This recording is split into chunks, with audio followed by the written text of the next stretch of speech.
Bonsoir tout le monde, j'espère que vous allez super bien. Alors, pour Noël, j'ai essayé de transformer 500 dollars en 2600 dollars. Donc, dans cette vidéo, je vais vous expliquer tout ce que j'ai fait, quelles sont les différentes étapes du setup. Et en même temps, je vais vous donner une stratégie toute simple pour mieux gérer votre risque. Que vous soyez en profit, que vous soyez en compte personnel, ça va beaucoup vous aider. Alors, pour ceux qui ne me connaissent pas, moi c'est Alex Hamilton, je suis trader depuis bientôt 3 ans et puis je partage des ressources gratuites sur cette chaîne, d'accord, pour t'aider à te lancer et puis à faire du profit en trading. D'accord, le trading est un domaine très vaste et puis l'argent ne finit jamais. Donc, si on peut aider les débutants à bien se lancer, pourquoi pas. D'accord? Alors, aujourd'hui, je vais vous partager les étapes de mon setup.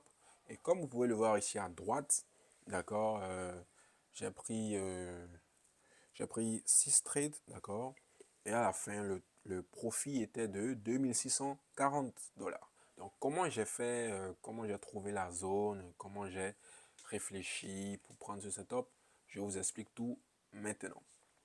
Alors, si vous êtes nouveau sur cette chaîne, je vous rappelle déjà la religion que nous avons. C'est que quand nous prenons n'importe quel graphique, n'importe quel marché, n'importe quelle unité de temps, ce qu'on va faire, c'est toujours d'aller dans les unités de temps, c'est toujours d'aller plutôt chercher les mouvements impulsifs. D'accord? Donc, on va regarder les mouvements impulsifs. Donc, ici, vous avez une belle bougie qui est bien longue. D'accord? Donc ça, c'est ce qu'on appelle un déséquilibre. D'accord? Un désaccord entre le ask et le bid, entre les vendeurs et les acheteurs. Et puis, vous allez remarquer que ce déséquilibre-là est précédé d'un point d'équilibre, ou bien d'une toupie, ou bien d'un petit doji. OK? Chose intéressante ici, c'est que le prix va essayer de toucher cette zone, mais ne va pas réussir. Il va exploser vers le haut. C'est très bien déjà pour nous. C'est pour nous montrer qu'il y a une forte demande sur le US 30 actuellement, ou bien le Dow Jones. Donc, pour ceux qui ne savent pas c'est quoi le Dow Jones, c'est simplement un indice qui mesure la performance des 30 plus grandes entreprises américaines. D'accord? Quand on exclut le domaine des transports et le domaine de la technologie, donc on se retrouve avec Apple, Microsoft, Nvidia, Walmart et plein d'autres entreprises. D'accord? Donc le Dow Jones, au fait, représente également la santé de l'économie américaine. Donc quand le Dow Jones est en train de grimper, les économistes vont dire que alors c'est une bonne nouvelle. Quand le Dow Jones est en train de chuter, ce n'est pas vraiment une bonne nouvelle. D'accord? Maintenant, nous les traders particuliers, l'outil qu'on va utiliser pour analyser le Dow Jones ou bien pour repérer les meilleures opportunités, c'est simplement un petit rectangle. Et ce rectangle-là que vous avez ici, vous allez le trouver dans la barre à gauche, d'accord, que vous prenez pour marquer les zones d'équilibre ou bien les niveaux d'équilibre. D'accord? Maintenant, ce qu'on va remarquer, c'est que à ce niveau-là, les prix ont accéléré. C'est un indicateur que la demande est supérieure à l'offre. D'accord? La demande est supérieure à l'offre. Donc, voilà. Donc, nous constatons maintenant que comme il y a eu plus d'ordres acheteurs que d'ordres vendeurs, d'accord, les prix auront tendance à revenir chercher les ordres en attente qui sont positionnés ici.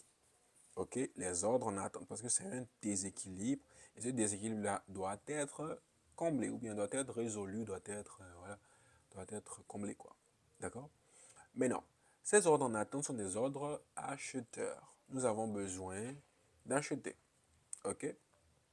Mais pour acheter, nous devons trouver des vendeurs, parce que sans les vendeurs, nous ne pouvons pas acheter. Donc, le marché va se lancer dans une campagne pour attirer les vendeurs sur le marché. D'accord? Les instituts vont se lancer dans cette campagne-là pour attirer les vendeurs sur le marché. Donc, chose intéressante, c'est que, comme par hasard, le marché va former un triangle de compression. Ce triangle de compression-là est une figure chartiste dont la cassure indique que le prix s'en va certainement dans ce sens-là pendant un bon bout de temps. OK?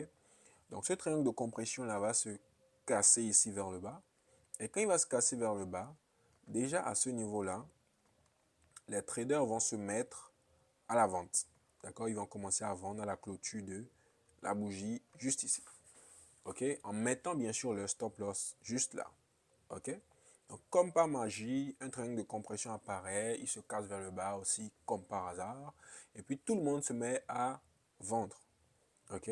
Donc, cette vente-là maintenant, bien cette figure chartiste-là va permettre aux ordres en attente des instits qui sont situés juste là, d'accord, aux ordres en attente ici, d'être activés ou bien d'être exécutés. Donc, ça va créer l'activation des ordres en attente. Maintenant, ce qui est bien à savoir, c'est que comme c'était autrefois des ordres de demande ou bien des ordres acheteurs, ok, le même scénario va se reproduire et la demande sera encore supérieure à l'offre, ce qui va faire décoller les prix avec une force fulgurante. Ok, donc les ordres seront déclenchés ici. Donc quand le prix vient ici, c'est là où moi j'achète et je mets mon stop loss en dessous, juste comme ça. Ok, donc j'ai risqué environ 450 dollars sur cette position. Ok, 450 dollars. D'accord, et c'est la position qui est juste là.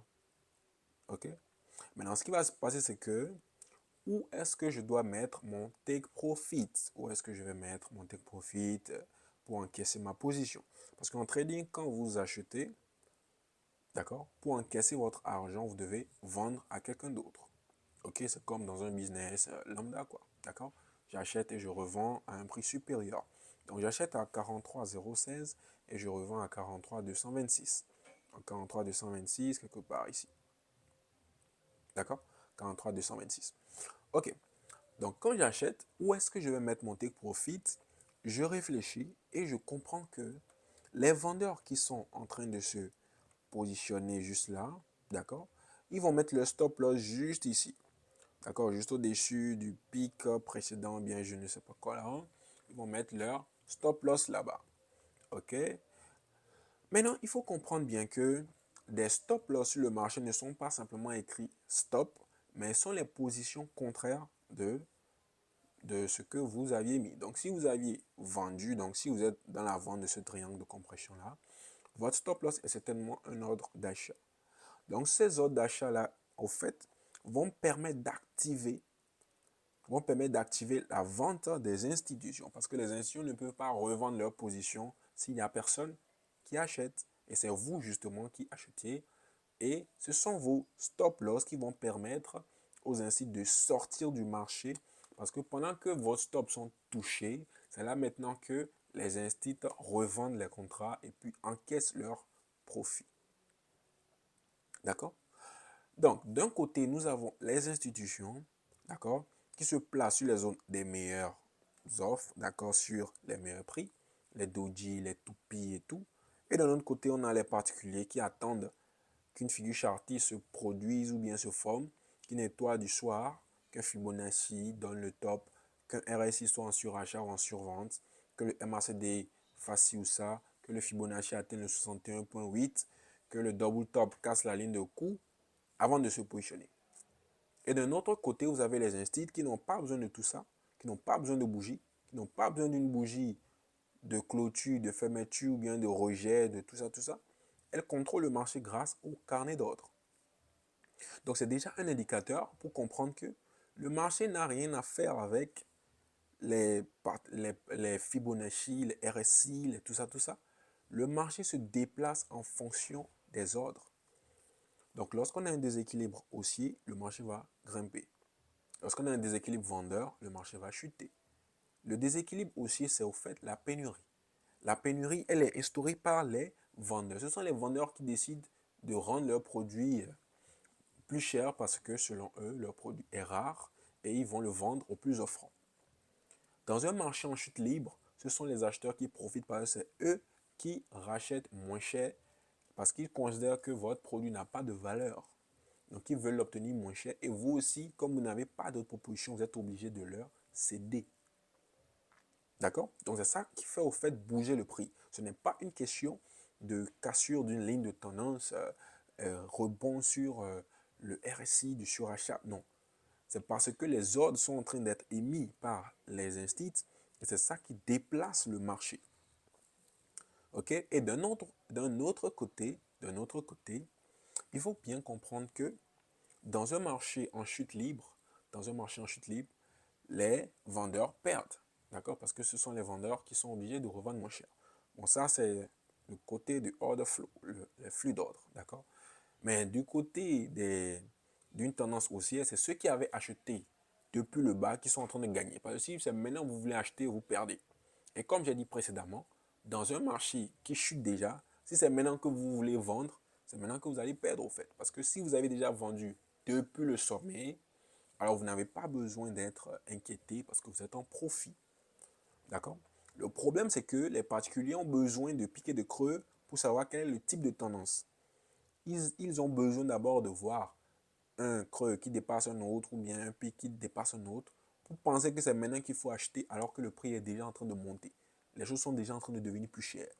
Alors que les instituts préfèrent se tirer une balle dans le pied plutôt que d'acheter au sommet. Et c'est ce que les particuliers font quand ils achètent les breakouts ou bien les cachots des résistances. C'est maintenant qu'eux, ils veulent acheter. Alors que les big boss ont déjà fait le plein depuis le bas, au prix le moins cher possible.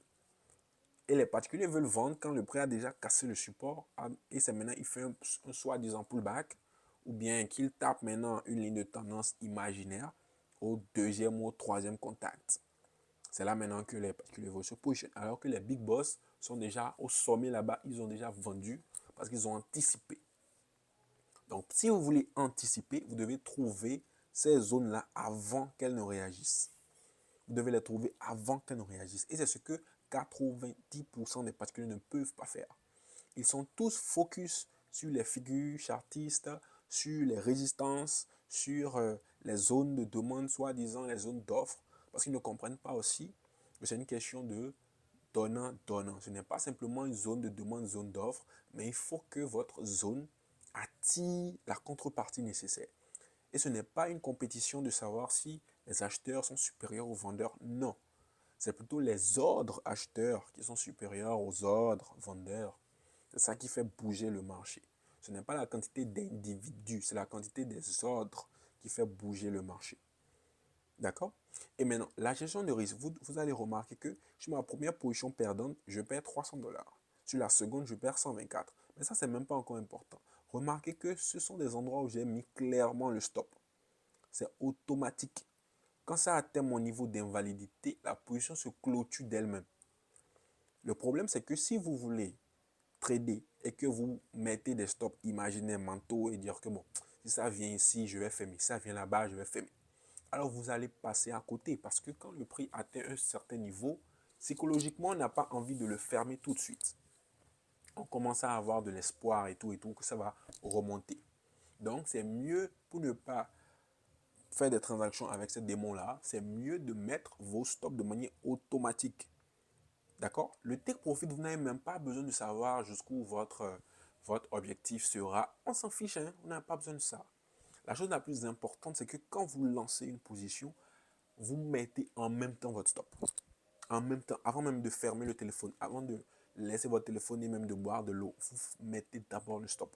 Parce que tout peut se passer. Tout peut se passer. D'accord? Donc, j'achète là, je mets mon stop ici, donc je risque 440 dollars et je remonte jusqu'ici et je ferme avec 2000 dollars et tout, et après on clôture à 2600. Donc, journée simple sur le Dow Jones, indice qui mesure la performance des 30 plus grandes entreprises américaines. Sa lecture n'est pas compliquée si vous commencez à chercher les ordres. Sa lecture n'est pas compliquée. D'accord? Sa lecture n'est pas du tout compliquée. Donc ça, c'était juste hier sur le Dow Jones. Donc nous sommes en période de fête, mais le marché évolue très bien. D'accord? Donc, en tout cas, je vous souhaite une bonne chance. Et puis, voilà. Si vous avez aimé cette vidéo, likez, abonnez-vous, partagez à vos amis. Et si vous avez des questions, n'oubliez pas de les mettre en commentaire. Je vais y répondre peut-être dans une autre vidéo ou même dans les commentaires. D'accord? Allez, à la prochaine.